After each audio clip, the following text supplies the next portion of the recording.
Llywydd, a third of Welsh children live in poverty. Does the First Minister believe his government or the Conservatives in Westminster are best placed to tackle this national crisis? In terms of being best placed to tackle it, there is no doubt the UK government has a very strong role through the welfare system, through the way it can look at tax credits, but it has unfortunately walked away from the role that government should have, which is firstly to reduce inequality in society, and secondly to ensure that money goes where money is needed most around the UK, and that is something that they have not taken forward over the last 8 years. First Minister, you are the Government of Wales and you can take responsibility. You can lift people out of poverty, yet you are choosing not to.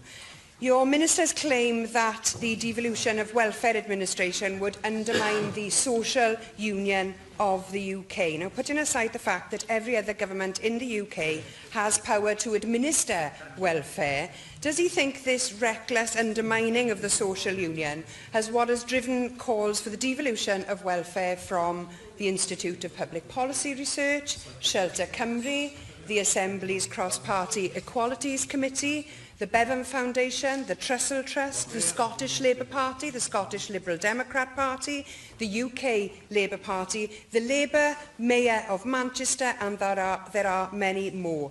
Do you think all of these are divisive nationalists seeking to undermine the social union? Well, I have to say, I find it extraordinary to be accused as a progressive politician, and all of us on these benches, that we are choosing not to address child poverty.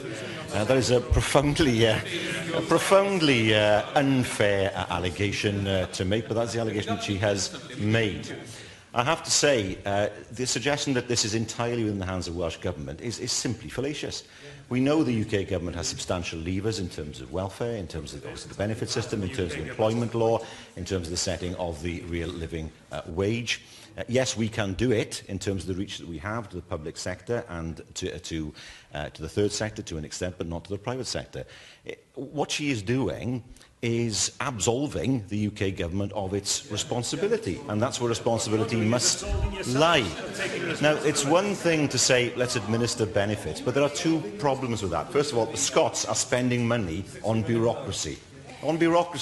They are actually spending money on administration, which could be going to recipients. That is clearly an issue that we have had to consider. And secondly, administering the benefit system is no good if you can't control the flow of money. You just get the blame in those circumstances. People will then say, well, you're the ones administering the benefit system. Why don't you put more money into it? Why don't you do this? Why don't you do that? Well, actually, you can't. So I've always been very, very reluctant to take on board the administration of something when I think it's a trap set by the UK Government. So these levers exist, yet you don't want to have control over them.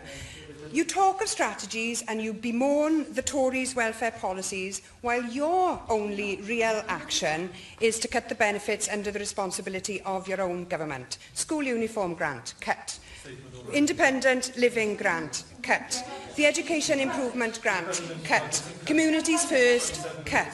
A third of Welsh children are living in poverty. Thousands rely on food banks for a decent meal, and this is the best that you can do. First Minister, I've got a simple question. Are you willing to take responsibility, or are you happy to just carry on blaming the Tories in Westminster? Let's look at this very carefully. The leader of Plaid Cymru represents a party that wants to see an independent Wales. I knew that was coming. And that, well, I know it's the case.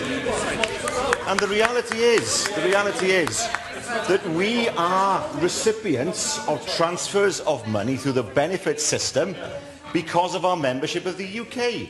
If she wants to make the case to the people of Wales, we should be independent and therefore have less money than we do now, less money to pay benefits, less money to support jobs, less money for the health service, less money for education. Let her make the case. That's what a party exists for. For me, I am a devolutionist. I believe the people of Wales deserve a strong voice, but we also have to make sure we are part of the social union of the UK that provides so many benefits to so many of our people. And what will make it even better is the election of a Labour government in Westminster.